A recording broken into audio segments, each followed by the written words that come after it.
할렐루야. 하나님의 은혜가 우리 가운데 풍성하게 임하시기를 소원합니다. 꽃이 활짝 피었다 그런 표현을 쓰죠. 활짝이라는 표현을 씁니다. 하나님께서 우리 삶에도 꽃이 활짝 피듯 우리의 모든 삶이 활짝 피어나는 그런 은혜 주시기를 소원합니다. 우리 고난에 대한 말씀을 나누고 있습니다. 우리 오늘은 야곱에 대한 이야기를 하려고 합니다. 그리고 이 야곱이라고 하는 인물이 기복주의 신앙의 대표적인 인물입니다. 기복주의 신앙의 대표적인 이 야곱이 우리 오늘 본문에 있는 말씀처럼 130년을 살아오면서 그 스스로 고백하기를 험악한 세월을 살았다라고 고백하는 것과 같이 아주 오랜 세월 동안 큰 고난을 받았습니다. 그리고 그가 이후에 147세에 하나님의 부르심을 받는데 남은 17년 동안은 하나님의 은혜를 누리면서 또 변화된 인생을 살게 됩니다. 우리 그런 말씀을 통해서 기복주의 신앙을 가진 자의 고난이 어떤 것인지, 우리가 이 고난을 통해서 어떤 하나님의 은혜를 누릴 수 있을 것인지, 이런 말씀들을 함께 나누시면서 주님 은혜가 우리 모두에게 임하시기를 소원합니다. 지난주에 아브라함에 대한 말씀을 나누었고요. 그리고 야곱으로 왔습니다. 근데 아브라함과 야곱 사이에 한 인물이 더 있잖아요. 이삭이죠. 이삭에 대한 이야기는 왜 안 하느냐. 성경에 우리가 창세기에 믿음의 조상, 믿음의 족장이라고 하는 네 사람이 나오죠. 아브라함, 이삭, 야곱, 요셉입니다. 그 중에서 우리가 성경에 기록된 분량으로 치면 이 네 사람의 믿음의 조상들 가운데서 이삭에 대한 기록이 가장 짧습니다. 가장 적은 거죠. 우리가 이 이삭에 대한 기록이 하나님께서 우리 가운데 가장 적게 보여주신 것은 이삭이라는 인물이 우리 가운데 부족한 것이냐 그런 것이 아니라 오히려 이 땅에서 가장 완성된 믿음을 가지고 있는 사람이기 때문에 우리 가운데 제시하시는 것이 적다. 우리가 이 땅에서 하나님께서 보여주시는 인생의 모델은 화려한 어떤 과정을 거쳐서 성공하고 그렇게 해서 하나님께서 주시는 은혜 가운데 잘 먹고 잘 살았다 이런 인생을 하나님은 모델로 주시지 않습니다. 세상의 사람들은 그런 사람을 모델로 삼는데 하나님은 우리가 근본적으로 어떤 존재라고 하는 전제를 가지고 계시죠? 우리들이 다 죄인이다라고 하는 거예요. 하나님 앞에서 모든 인생들이 죄인이라는 전제를 하나님께서 가지고 계실 때에 이 죄인인 인간이 이 땅에서 어떻게 하나님 앞에 온전한 믿음의 사람으로 바뀌는가? 이것이 하나님께서 우리 가운데 보여주시는 믿음의 사람들의 모델이라고 하는 것입니다. 죄인이 성공하면 안 되는 거죠. 죄인이 성공할 수 없습니다. 이 땅에서 죄인의 모습은 하나님께서 주신 여러 가지 연단의 과정을 통해서 믿음의 사람으로 변화되어가는 과정인 것입니다. 그래서 성경이 보여주는 인물들 가운데서 아주 긴 분량을 가지고 있다. 그럼 그만큼 그 사람이 하나님 앞에서 많은 고난을 통해서 믿음의 사람으로 변화되어가는 그런 과정들을 우리 가운데 보여줄 것이 많다라고 하는 거잖아요. 그에 반해서 이삭이라고 하는 인물은 우리가 창세기 22장에 아브라함과 이삭이 교차되는 모습이 나오잖아요. 아브라함에 대한 시험인 동시에 이삭에 대한 시험이 그것이더니 모리아 산에서 하나님의 명령을 따라서 아브라함이 이삭을 제물로 그 생명을 죽여서 하나님의 명령에 순종하려고 할 때 이삭의 나이가 17살 전후였다. 저는 그렇게 생각해요. 왜냐하면 등짐을 지고 그 나무짐을 지고 산을 올라갈 만한 체력과 힘이 있는 나이. 15세에서 17세 성인은 아니니까 한 17세 전후. 한참 힘을 쓰는 나이입니다. 그런 아이가, 그런 청소년이 나이가 이제 거의 120에 가까운 그 아버지, 노년에 있는 아버지를 힘으로 못 이기겠습니까? 그 아버지가 자기를 하나님 앞에 제물로 드리려고 할 때 올라갈 때부터 이삭이 의심해요. 아버지, 우리가 하나님께 드릴 번제, 드릴 나무는 있는데 불도 있는데 왜 제물이 없습니까? 이상하게 생각하잖아요. 분위기가 이상한 거죠. 그런데 아니나 다를까 그 산 위에 올라가니까 아버지가 자기를 꽁꽁 묶어서 번자단 위에 올려놓는 것입니다. 우리가 일반적으로 생각해 볼 때 이삭이 충분히 아버지가 자기를 제물로서 자기의 생명을 빼앗으려 하는 사실 앞에 반항하고 저항하고 도망할 수 있는 나이, 능력도 되지요. 그런데 저는 그 성경 말씀을 묵상하면서 이삭이 아마 스스로 아버지가 자기를 묶으려 할 때 순종 없이, 저항 없이 도살장에 끌려가는 어린 양처럼 스스로 그 묶임에 순종하고 자기 발로 그 제단 위에 올라가서 아버지가 자기를 찌르는 그 칼을 담담하게 받으려고 했지 않았을까? 그것이 순종이죠. 하나님께서 고난을 통해서 우리 가운데 뭘 주시려고 한다고요? 순종이라는 거예요. 그런 면에서 볼 때 이삭이라고 하는 인물은 이미 하나님께서 더 이상 연단할 만한 것이 없는 믿음의 완성체 같은 인물이었다. 그래서 이삭이 성경에 보면 특별히 고난당하는 게 없어요. 기근 때문에 흉년이 들어서 여러 가지 자연재해 때문에 그가 잠시 블레셋 지방으로 피난 갑니다마는 그곳에서도 그는 그 블레셋 지방에 하나님의 영광을 나타내는 사람으로 드러나지요. 그것이 이삭입니다. 고난이 없는 사람, 믿음으로 온전한 사람. 그의 반면에 우리가 야곱이라는 인물은 그 스스로 오늘 본문에 그가 자기의 나이가 바로 앞에 그 당시 전 세계를 다스리는 통치자라고 말할 수 있는 이집트의 파로 앞에 서게 됐을 때에 그 스스로 자기 나이를 130세라고 밝히면서 내가 험악한 세월을 살았습니다. 라고 고백을 했는데 이 고백이 그 인생을 한마디로 말해주는 그런 이야기라고 하는 거지요. 여러분, 이 8절에서 9절 내용에 그런 게 나오잖아요. 이 장면이 이런 거잖아요. 죽었다 생각했던 자기의 11번째, 자기가 가장 사랑하고 자기의 인생의 모든 희망을 걸었던 아들 요셉. 이 요셉이 죽었다는 소식을 듣고 자기 인생도 끝났다. 그렇게 생각했는데 그 아들이 살아있다는 소식, 더구나 애굽에서 총리가 되어 있다는 소식을 들었을 때 얼마나 기뻤을까. 그리고 이제 하나님의 뜻에 따라 자기의 모든 일족들을 거느리고 애굽으로 내려오는 그 시점에서 야곱이 바로를 만납니다. 소개하는 거죠. 요셉이 자기 아버지를 바로에게 소개해드리는 겁니다. 그럴 때 바로가 묻습니다. 어르신, 나이가 어떻게 됩니까? 그러니까 바로 야곱이 하는 말이 뭡니까? 제가 130살입니다.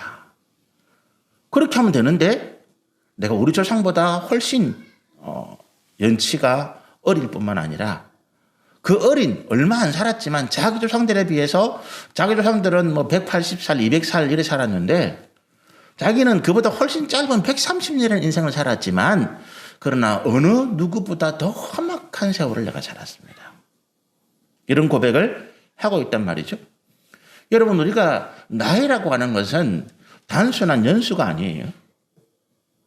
여기 계신 분들이 나이가 다 다르잖아요. 내가 20년을 살았다, 30년을 살았다, 50년 살았다, 60년 살았다?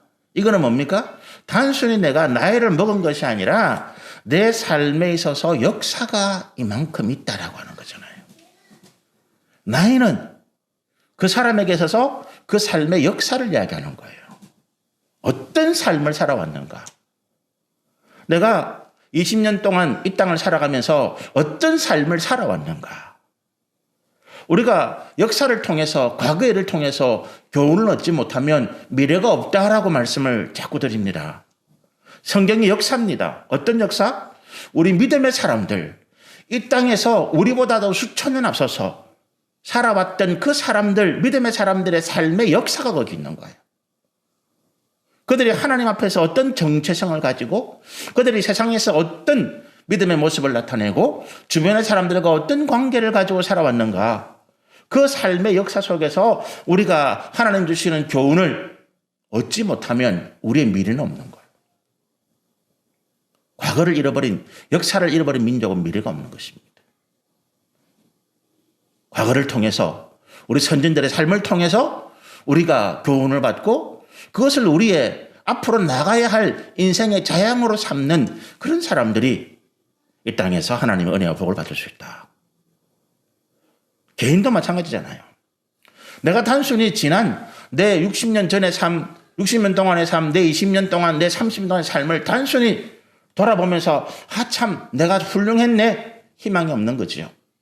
그 속에서 자기가 겪었던 고난, 그 속에서 자기가 정말로 내가 그때 이렇게 하지 않았더라면 더 좋았을 뻔했는데, 내가 그때 이런 잘못된 결정, 내가 그때 이런 잘못된 선택을 했기 때문에 오늘 내가, 우리 가족이, 내 사랑하는 이들이 이와 같이 고통과 어려움을 겪고 있다고 생각하는, 아니면 내가 그때 이런 올바른 결정을 했기 때문에 지금은 내가 좀 힘들고 고통스럽고 어렵더라도 앞으로 하나님께서 우리와 함께 하셔서 이 선한 결과를 통해서 하나님께서 큰 영광을 나타내실 것이다, 그런 믿음으로 오늘 우리의 고난을 이겨나갈 수가 있는 것이죠.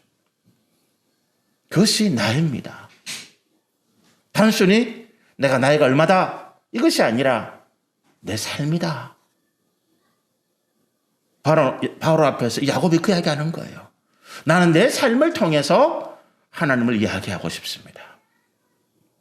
나는 내 지나온 삶의 역사를 통해서 내가 어떻게 하나님 뜻 안에서 불순종하고 고난받았는지, 내 삶 속에서 하나님께서 어떻게 간섭하시고 역사하셔서 나를 이와 같이 오늘 이 자리에 세우셨는지, 그리고 내 미래를 하나님께서 어떻게 이끌어 가실지를 내가 당신에게 이야기하고 싶습니다.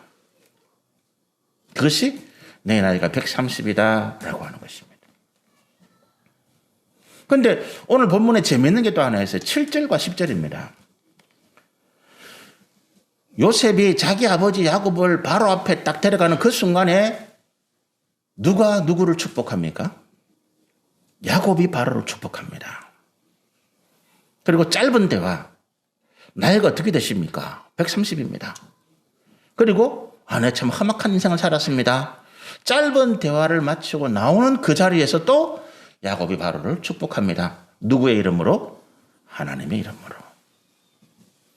보통 축복이라고 하는 것은 권위가 높은 사람이 권위가 낮은 사람에게 하는 게 축복이에요. 복을 빌어주는 것이니까. 내가 가지고 있는 어떤 능력, 권세를 가지고 내가 당신의 앞길에 어떤 어려움이 없기를, 말로만 하는 것이 아니라, 그죠? 말로만 하는 것이 아니라 실제적으로 그 능력을 나타내 주는 거죠. 왕이 자기 신하가 멀리 외국으로 사신을 떠나는데 평안에 다녀오시게 말만 그럽니까? 아닙니다. 평안에 다녀올 수 있도록 어떤 인도자도 보호자도 물질도 또 여러 가지 필요한 것들도 다 제공해 주는 거예요. 그게 축복이에요. 축복은 말로 하는 것이 아닙니다, 여러분. 우리가 축복을 말로 하는 것이다. 천만의 말씀. 제가 여러분을 축복합니다. 제가 말로만 하겠습니까? 아니에요. 목사가 여러분을 위해서, 우리 하나님의 백성들은 여러분을 위해서, 제가 위임받은 여러분을 위해서 축복할 때 저는 아무 능력이 없지만 저는 하나님을 대신해서 여러분을 축복하는 것이거든요. 하나님이 저를 여러분이 축복하라고 이 자리에 세우신 거잖아요. 이삭이 자기 아들들을 축복할 때 아들들이 잡아온 그 고기를 통해서 맛있는 것을 마음껏 먹고 아들들 축복합니다. 누구의 이름으로? 하나님의 이름으로. 축복이에요. 축복하는 자가 축복을 받는 자에게 말로만 하는 것이 아니라 실제적인 능력과 실제적인 은혜를 주는 거예요. 그래서 축복이 귀한 것입니다. 여러분의 자녀를 위해서 축복하고 여러분의 가정과 여러분의 사업과 또 건강을 위해서 여러분이 예수의 이름으로 하나님의 이름으로 축복할 때 하나님의 능력이 거기 역사하시는 거예요. 목사만 축복할 수 있는 건 아닙니다. 여러분 가정에서 여러분의 자녀들, 여기 예배를 드리는 여러분들이 영적인 가장이잖아요. 가장의 권위, 영적인 가장의 권위. 그건 세우세요. 영적인 가장의 권위. 적어도 우리 집에서는 내가 영적인 가장이다. 그래서 거룩한 손을 들고 기도하는 거예요. 축복하는 거죠. 여러분의 사업장을 향해서 축복하고, 여러분이 함께 일하는 직장을 위해서 축복하고, 주변의 사람들을 위해서 축복하고, 내 자녀를 위해서 축복하고. 누구의 이름으로? 하나님의 이름으로, 예수님의 이름으로. 나는 능력이 없지만 하나님의 능력이 그 축복 가운데 함께 하시는 것입니다. 그래서 우리가 형통하고 평안한 길을 가는 거죠. 그런데 자, 우리가 일반적으로 보면 바로는 그 당시에 세계의 통치자예요. 온 세계가 지금 굶주려 죽어가고 있는데 그 생사의 여탈권, 죽이고 살리고 하는 권한을 바로가 쥐고 있습니다. 모든 민족들이, 모든 나라들이 이 바로가 가지고 있는 그 권세 앞에 굴복해서 어떻게 하면 곡식 좀 사가고 어떻게 하면 좀 바로의 은택을 힘입어서 좀 편하게 살고자 무릎 꿇고 살려달라고 빌고 온갖 좋은 것들을 바치는 그런 상황입니다. 그럼 누가 누구를 축복해야 되겠어요? 바로가 야곱을 축복해야 됩니다. 그래. 네가 지금 가나안 땅에 흉년 들어서 먹고 살기 힘들어서 왔구나. 내 그 나라에서 잘 살아라. 이거잖아요. 그런데 바로에게 그런 말 할 기회를 안 줍니다. 야곱이 바로를 축복하고 옵니다. 오히려 바로가 기가 쫙 차는 거죠. 뭐 저런 인간이 다 있을까? 지가 가정이 뭐 있다고? 자기 아들이 총리인데 그 총리라도 바로 미치잖아요. 그런 야곱이 뭘 믿었다고요? 하나님을 경험했다라고 하는 것입니다. 여러분, 우리가 야곱의 인생을 압니다. 야곱이 어떤 사람입니까? 야곱이라는 이름은 속이는 자입니다. 야곱, 그가 왜 야곱이라는 이름을 가졌어요? 쌍둥이입니다. 자기 형 에서가 태어나는데, 쌍둥이가 태어나는데 산파가 보니까 형님이 먼저 쏙 남았는데 보니까 이 형님을 뒤에서 막 끌어 잡아 당겨, 뱃속에서 나오려는 놈이 뒤로 쑥 들어가는 거야. 그래서 산파가 빨리 그 나오려는 놈의 손목에다가 빨간 줄을 딱 맵니다. 여기 형님이다. 그래서 애를 받고 보니까 이 형님 발목을 동생이 빡 붙잡고 있는 거야. 네 못 나가. 내가 먼저 나가야 될 거야. 어릴 때부터 뱃속에 싸웠다는 거예요. 그래서 그 아버지가 이름을, 야, 이놈은 야곱이다. 남의 뒷 발목 잡고 있네, 지금. 내보다 남이 앞서가는 걸 못 보는 사람이에요. 그 야곱의 일생입니다. 자기 형 에스보다 앞서가기 위해서 장자라고 하는 형님이라고 하는 명분을 팥죽 한 그릇을 팔아 그랬잖아요. 어려움을 딱 틈을 타가지고. 자기 아버지의 복을 받기 위해서 눈먼 아버지를 속이고 형님을 속이고 그렇게 해서 아버지의 복을 받으려고 애를 썼잖아요. 외삼촌 집에 도망가서는 외삼촌 라반을 속이고 자기 사촌들을 속이고 날마다 속이는 인생이 그였어요. 근데 그 결과가 뭡니까? 그것도 속는 거지. 자기 외삼촌에게 속고 자기 아내에게 속고 자기 아들들이 속이고 그렇게 해서 애써서 재산을 모았는데 이 재산을 지키지 못합니다. 다 빼앗기게 되죠. 그가 하나님 앞에 한 가지 마지막으로 걸었던 희망이 뭐냐 하면 요셉입니다. 요셉이라는 인물이 특별한 어떤 하나님으로부터 사명, 어떤 꿈을 가지고 태어난 아이라는 걸 알았어요. 하나님의 관심이 요셉에게 있구나. 야곱이 그 사실을 알고 특별히 어릴 때부터 요셉을 다른 아들들과 다르게 차별 대우를 하면서 키웠습니다. 왜냐하면 이 아이, 내 인생의 고난, 내 인생이 참으로 처절한 실패 가운데 나왔지만 그러나 내가 이 아이 하나를 잘 키움으로 인해서 하나님 앞에 내세울 게 있다는 거예요. 하나님 보십시오. 제가 그래도 다른 건 다 실패했는데 이 아들 하나만큼은 잘 키워가지고 하나님이 기뻐하신 아들로 세웠지 않습니까? 자기의 자랑이에요. 마지막 희망. 그런데 그 마지막 희망마저도 어느 날 들판에서 짐승에게 찢겨 죽인 그런 소식을 듣게 되는 거죠. 실제로는 자기 형들이 이 요셉을 죽이려고 음모를 꾸미다가 애굽에 노예로 팔아버렸는데 그걸 감추기 위해서 요셉이 입고 다니던 그 채색옷, 다른 형들과 달리 특별하게 아버지의 사랑을 받고 있는 그 표식, 그 옷을 요셉만이 입고 있던 그 옷을 양의 피를 묻혀가지고 아버지에게 보여주면서 아버지 이것이 요셉의 옷인 것 같은데 우리가 그 사막에서 들판에서 이 요셉의 옷을 발견했습니다. 아마도 짐승이 요셉을 찢어 죽인 것 같습니다. 그 옷을 붙잡고 아버지가 통곡하잖아요. 여러분 우리가 야곱의 인생의 변곡점이라 그러죠. 전환점, 터닝 포인트라고 하는 그것이 요셉의 죽음이에요. 요셉의 죽음으로써 야곱은 모든 세상에서 희망이 다 끊어진 거예요. 그리고 그 이후로부터 계속되는 가뭄으로 인해서 자기의 모든 재산도 다 잃어버렸고 자기의 생명마저도 위태로운 그런 상황에 몰리게 되는 거죠. 그 상황에서 야곱이 뭘 생각했을까요? 그가 하나님의 은혜가 있어야 하나님이 자기 인생에 복을 주셔야 살아간다는 사실을 아는 사람입니다. 좀 전에 말씀드린 것처럼 야곱의 인생이 그와 같이 참으로 그 처절하게 싸우고 빼앗고 뺏기고 훔치고 속이고 그렇게 살아왔던 이면에는 하나님에 대한 잘못된 신앙이 자리 잡고 있었다라고 하는 거예요. 그는 하나님 믿는 사람이었습니다.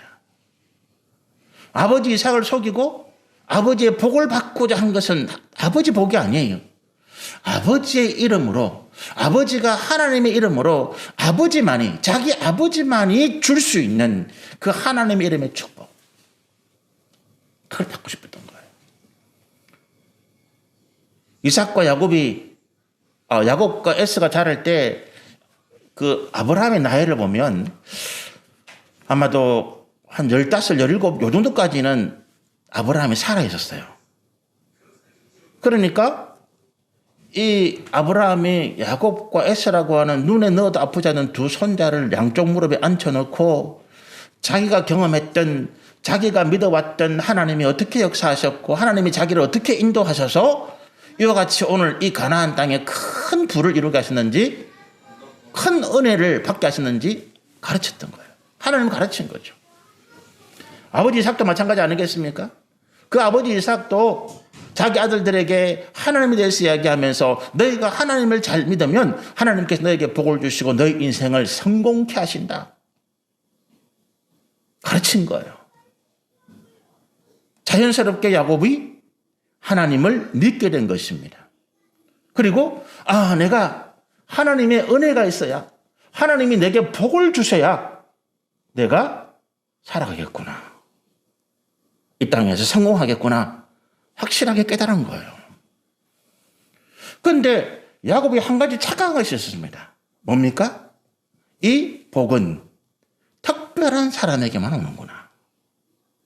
특별한 사람에게.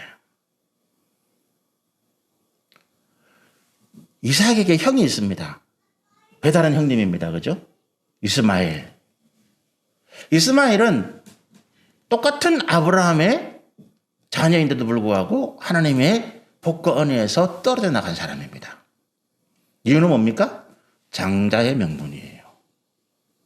아브라함으로부터 이삭에게 장자의 명분이 옮겨온 것입니다. 이삭이 이스마엘보다 나이가 적지만 본처의 아들이기 때문에 장자의 명분을 이어받은 거예요. 아브라함은 이삭에게 축복한 것입니다. 자, 그러면 이삭이 장자에게 축복하는 것입니다. 야곱과 에스 가운데 누가 장자예요? 장자의 명분을 에스가 가지고 있습니다. 그럼 당연히 성인이 되어서 아버지가 기력이 세해지고 이제 자기의 모든 것을 물려줄 때에 누구를 축복하고 누구에게 물려주겠는가? 야곱인 자신이 아니라, 동생인 자신이 아니라 형인 에서예요. 그래서 야곱이 이 장자권을 그렇게 탐을 냈던 거예요. 장자기 때문에 하나님을 불러주시는구나. 그렇다면 나는 어떻게 하든지 장자가 되어서 이 하나님의 복을 받아야 돼. 이게 잘못된 것이죠.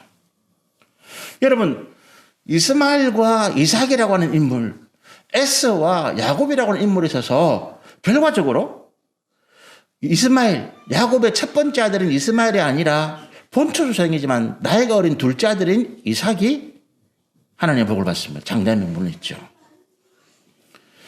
이삭의 상동의 아들 가운데서 형인 에스가 아니라 결과적으로 야곱이라는 인물이 장자의 명분을 입고 하나님의 은혜와 복을 받습니다. 그것이 장자기 때문에 그렇습니까? 아니에요. 믿음의 모습입니다. 믿음의 모습이라는 거예요. 우리가 지난주에 아브라함이라는 인물이 하나님께서 그 아담, 셋, 그리고 노아의 후손들로 이어지는 믿음의 계보들 가운데서 그 모든 조상들이 갈대우르라고 하는 그 풍성한 지역에 살고 있을 때 왜 아브라함을 불러내셨을까요? 그들이 죄악 가운데 있었기 때문이라는 거죠. 하나님을 믿는 믿음을 잃어버렸기 때문이라는 거예요.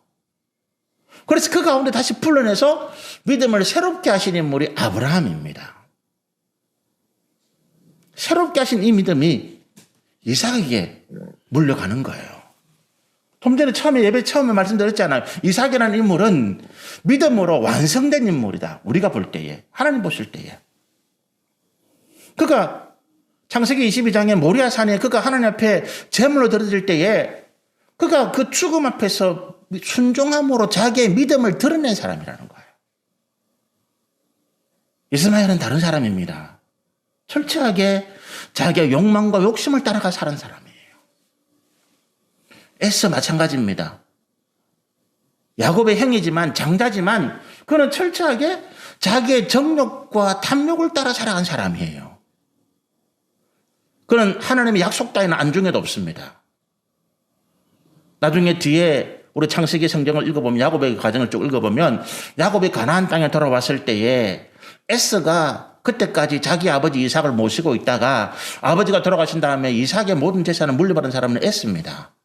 그런데 야곱이 돌아오니까 에서가 자기가 아버지께 물려받았던 모든 재산들 그리고 자기가 일구었던 모든 재산들을 가지고 가나안 땅을 떠나버립니다. 하나님의 약속 따위는 안중에 없는 거예요. 믿음이라는 거죠. 믿음이 뭐라고요? 믿음은 하나님을 아는 것이 믿음이다. 저는 그렇게 말씀드리지 않았습니다. 하나님이 계신다는 걸 안다. 누구나 다 압니다. 그러나 믿음의 사람과 그렇지 않은 사람의 차이는 하나님의 약속을 붙잡느냐는 거예요. 우리가 지금 믿는 믿음은 그 약속 안에 있다는 거예요. 약속 밖에 있는 것은 믿음이 아닙니다. 예수 그리스도가 우리의 약속입니다. 예수 그리스도를 우리가 그 구원자로서의 주신 하나님의 약속을 믿을 때에 그 예수 그리스도 안에 있을 때에 우리는 믿음의 사람이 되는 것입니다. 교회를 나와도 내가 목사가 되어도 장로가 되어도 예수 그리스도 약속 밖에 있는 사람들이 너무나 많습니다. 그 사람들은 믿음의 사람이 아닙니다. 사도 바울이 서신서에서 계속 강조하는 가장 중요한 단어 엔 크리스토라고 하는 겁니다. 예수 안에서 나는 예수 안에서 모든 것을 할 수 있다. 예수 안에서 기뻐한다. 예수 안에서 고난을 견딘다. 예수 안에서 나는 부활의 영광을 바라본다. 예수 안에. 이 예수 안에가 뭡니까? 이 예수가 누구라고요? 하나님의 약속이라는 거예요. 하나님의 약속. 하나님께서 우리 가운데 주신 구원의 약속, 생명의 약속, 은혜와 축복의 약속의 본질이 예수 그리스도. 그래서 우리가 예수를 믿는 것입니다. 다른 누구 아니라. 우리는 약속 안에 있는 사람인 것입니다. 이스마엘이나 에서는 그 하나님의 약속을 저버린 거예요. 성경의 표현으로 치면 하나님을 경홀히 가볍게 홀대하면서 아무것도 아닌 것처럼 아이고 그래 당장 급하게 내가 배고픔을 만나는 팥죽 한 그릇이 낫지 하나님의 장작 약속 그따위 뭔 필요 있나. 지금 당장 나에게 필요한 뭐가 낫지 내 병을 고쳐준다니까 나는 그 병을 고쳐주는 그게 중요한 거지 하나님의 약속 그따위 필요 없다는 거예요. 이것이 믿음을 떠난 사람들의 모습인 것입니다. 야곱이 잡고 싶었던 야곱과 에서의 차이점 똑같이 육신의 정욕과 탐욕으로 살아갔던 사람인 것처럼 보이지만 그러나 야곱은 하나님 안에서 그 은혜를 누리고 싶었다는 것입니다. 다른 거지요. 세상 사람들이 볼 때 교회 다니는 사람들이나 안 다니는 사람들은 다 똑같아. 오히려 교회 다니는 인간들이 더 못됐더라. 그렇게 보일 수 있습니다. 그러나 가장 중요한 차이가 어디입니까? 우리는 그 약속 안에 있다라고 하는 거예요. 그 약속 안에 있기 때문에 오늘 우리의 부족함이나 오늘 우리의 잘못된 것이나 오늘 세상에서 비웃음 받고 조롱받는 것들을 고칠 수 있는 하나님의 은혜가 우리 가운데 있다. 오늘 코로나 문제가 뭐예요? 치료제가 부족하고 예방약이 없는 거예요. 뉴스를 보니까 지금 이탈리아는 하루에 10,000명 또 넘게 나와서 전 국토가 우리 이 이탈리아가 가톨릭 국가잖아요. 부활절이 가장 큰 명절인데 부활절 연휴 3일 동안 통째로 전국이 사람들로 하여금 집 밖에 못 나가도록 통제하겠다 이렇게 발표가 났어요. 1년이 넘도록 지금 코로나 문제를 해결 못합니다. 이유는 뭡니까? 약이 없는 거예요. 약이 없어요. 그래서 우리가 계속 이 마스크를 쓰고 살아야 되고 모이면 안 된다 그러고 우리가 여러 가지 삶의 고통을 받고 있습니다. 똑같이 고통받습니다. 그러나 예수 안에 있는 자는 치유받고 고침받고 해결받을 수 있는 하나님의 은혜와 능력이 있는 거예요. 그것이 그리스도인들의 잘한 점입니다. 우리가 비록 죄인이고 우리가 세상에 손가락질 받고 우리가 비록 부족한 모습으로 살아가고 있지만 예수 안에 있기 때문에 하나님의 그 약속 안에 있기 때문에 하나님은 우리를 그냥 내버려 두지 않는 거예요. 변화시키십니다. 뭐를 통해서? 고난을 통해서. 우리의 잘못된 것을 고치시는 거예요. 야곱의 130년 인생이 그런 것이었습니다.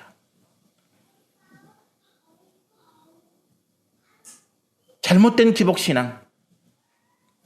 잘못된 기복신앙이 가장 무서운 것은 뭐냐 하면 문제가 생겼을 때 자신을 돌아보고 하나님 앞에 회개하는 것이 아니라 지금까지 해왔던 방법보다 더 악한 방법을 쓰는 거예요. 야곱이 그래왔습니다. 아버지를 속이다가 실패하니까 목숨을 살려고 해도 도망갔잖아요. 외삼촌 집에 가가지고 좀 착하게 살아야 되는데 어떻게 하면 외삼촌 눈을 속여가지고 자기 것을 더 잘되게 하고 외삼촌 것은 더 나쁘게 만들도록 그렇게 속이고 감추고 숨기고 그래서 외삼촌을 거의 다 빼앗았습니다. 그것이 우리 기복주 신앙이에요. 하나님 앞에서 우리가 뭔가 잘못된 것이 드러날 때 회개하고 엎드리는 것이 아니라 오히려 더 악한 방법으로 요 기회, 요 위기를 면피하고자 하는 것이 기복주 신앙입니다. 그러다가 하나님이 진노의 모습이 나타나면 어떻게 해요?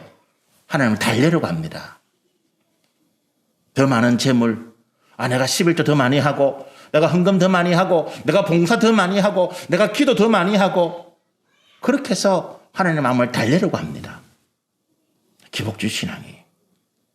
그러나 하나님은 속지 않습니다.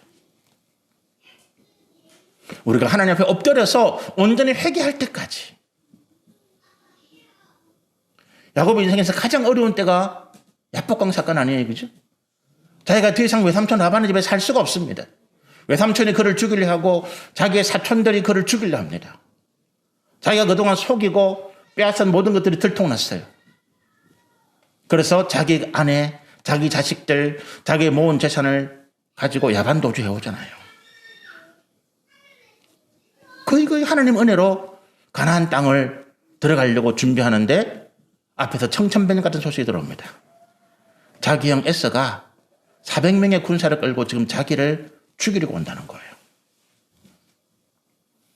겁이 팍 나가지고 어떻게 하든지 이 형님 마음을 좀 달래보려고 자기가 가진 재산 중에서 제일 좋은 거를 빼가지고 형님 앞에 보냅니다. 야, 이거 가지고 가서 우리 형 야곱을 만나면 이거 우리 주의 동생인 야곱이 이것을 좀 형님에게 드리려고 하는 것입니다. 에서의 마음을 좀 달래줘라.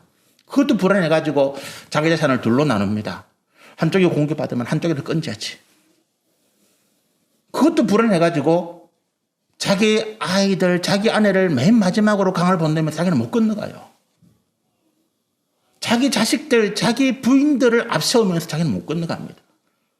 그 밤에 밤새도록 그가 하나님께 기도하는 거죠.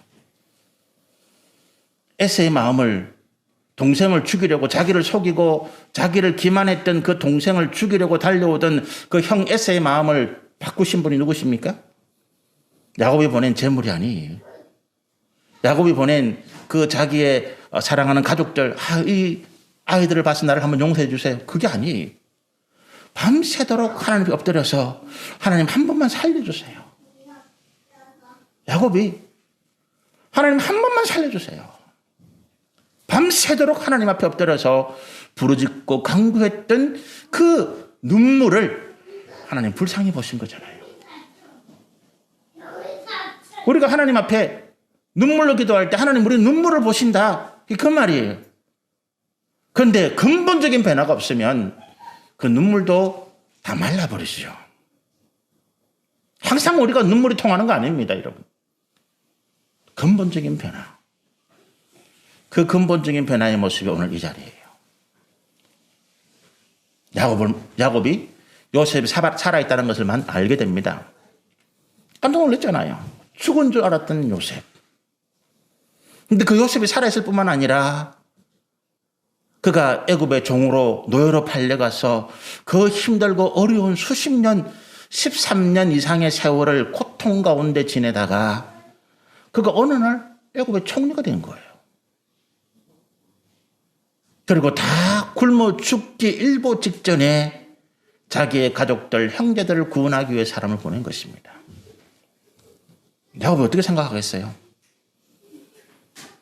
나는 이렇게 내 혼자 내 살기 위해서 하나님 은혜를 받기 위해서 내가 죽기 살기로 달려들었는데 요셉은 이게 뭐야? 그가 한 게 뭐 있어요? 요셉이 한 게 없어. 요셉은 자기가 뭐 한 게 없어요. 팔려갔어. 그 보디바르 집에서 노예 생활하다가 누명 쓰고 감옥에 갇혔어요. 풀려날 계약이 없는 거지. 자기 주인의 아내를 강제로 어떻게 하려다가 했으니까. 근데 어느 날 갑자기 요셉이 그 감옥에서 풀려나서 애굽의 총리가 되는 거예요. 요셉이 그 가운데서 뭘 했어요? 한 게 없어. 전적인 하나님의 은혜지요. 근데 그 은혜가 왜 요셉에게 왔다고요? 요셉이 끝까지 붙잡은 것 하나님의 약속입니다. 다음 주에 요셉에 대한 말씀을 드릴 텐데 요셉이 왜 그 같은 고난을 받았을까? 그가 약속을 붙잡은 사람이었기 때문에 그렇습니다. 야곱이 그 이야기를 들은 거잖아요. 자기 아들들을 통해서 요셉이 어떤 과정, 어떤 고생, 어떤 고난을 겪었고 하나님께서 요셉에게 어떤 은혜를 주셔서 바로에게 어떤 마음을 주셔서 그로 하여금 지금 이 자리에 오게 들었잖아요. 아마도 저라면 내 인생이 허무했을 거예요. 내가 지금까지 살아온 모든 인생이 허무한가? 내가 왜 이렇게 살았을까? 내가 아버지 속이고 엄마 이용하고 형님 속이고 외사촌 형제들 내 주변의 모든 사람들을 구렁텅이에 몰아넣고 그렇게 살아온 내 인생이 정말로 허무하구나. 그러면서 하나님의 신앙을 다시 깨닫는 거예요. 기복주의, 결과만을 바라보는 신앙. 우리가 어떤 일을 계획하고 그 결과를 이루는 단계를 세 가지로 나눌 수 있는데 동기와 과정과 결과입니다. 그죠? 이 동기와 과정은 사람들의 눈에 잘 안 띕니다. 우리 사람들의 눈에 띄는 것은 결과예요. 그래서 많은 사람들이 결과가 좋으면 다 좋다 그래요. 우리 신앙생활에서도 어떤 사람이 사업을 하는데 그 사람이 사업이 잘 되면 저 사람 믿음 좋은 사람이다. 기도 많이 하는 사람이다. 그 자녀가 잘 되면 저 사람 정말로 믿음 좋은 사람이다. 기도 많이 하는 사람이다. 결과가 안 좋으면 저 사람 좋은 줄 알았더니만 영 뭐 아닌가 보다. 이게 기복주의예요.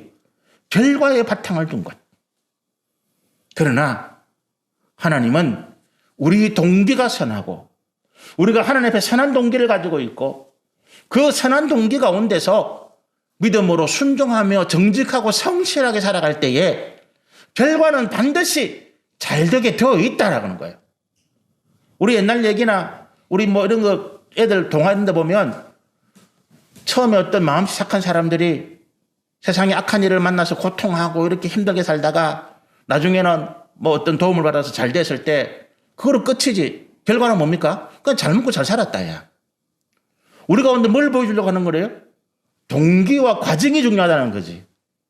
우리는 우리 아이들에게 선한 동기, 그리고 그 동기를 가지고 선한 동기 가운데 살아가는 믿음의 모습들을 가르쳐야지. 저기 저 사람 서울대 갔잖아. 1등 했잖아. 저 사람은 성공했잖아. 이거를 보여줘서는 안 된다는 거예요. 우리가 하나님 앞에 선한 동기를 가지고 그리고 그 과정에서 우리가 정직하고 성실하게 믿음의 길을 걸어간다면 하나님은 이미 우리를 성공한 사람이다. 그렇게 말씀하시는 거예요. 우리 그 삶 가운데 하나님의 약속을 이루어 가시는 거예요. 요셉이 그걸 보여준 것입니다. 아무도 요셉이 애굽의 총리가 될 것이다 생각한 사람이 없습니다.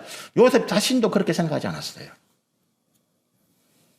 그러나 하나님은 그 선한 동기를 가지고 그 참혹한 고난 가운데서도 하나님에 대한 그 믿음의 약속을 버리지 않은 요셉을 세상 가운데 높이 들므로서 모델로 보여주시는 거예요. 내가 너에게 바라는 인생의 성공은 이런 모습이다. 야곱에게 알게 해주신 거예요. 야곱아, 네가 내 은혜와 복을 받기 위해서 네가 그렇게 몸부림치고 애썼던 것 네가 왜 못 받았냐 아느냐? 너는 동기가 악하였다. 너는 그것을 이루는 과정에서 죄악 가운데 있었다. 그래서 네가 받지 못했다. 그러나 요셉은 그 선한 동기를 가지고 그 고난 가운데서도 하나님에 대한 약속을 잃지 않았기 때문에 오늘 요셉이 이와 같이 세상 가운데 우뚝 서 있는 하나님께서 인정하고 세상이 존경하는 그런 인물, 그런 모델이 되었다는 거예요. 우리가 세상에 보여줄 게 그거예요. 우리가 결과를 보여준다 생각하지 마세요. 우리가 결과를 보여준다면 오늘 세상에 보여줄 게 없어. 예수님이 결과를 보여준다. 십자가에 돌아가신 예수가 뭘 보여주겠어요? 그 결과를 보고 제자들이 다 도망갔는데 예수님을 따르던 수많은 사람들이 예수님이 십자가에 죽으시는 걸 보고 이제 끝났다고 뿔뿔이 흩어졌는데, 그러나 예수님이 그 선한 동기와 그리고 그 십자가의 길 가운데 보여주신 진리와 생명의 과정을 통해서 하나님은 예수 그리스도를 이 땅의 가장 위대한 구원자의 이름으로 세우신 거예요.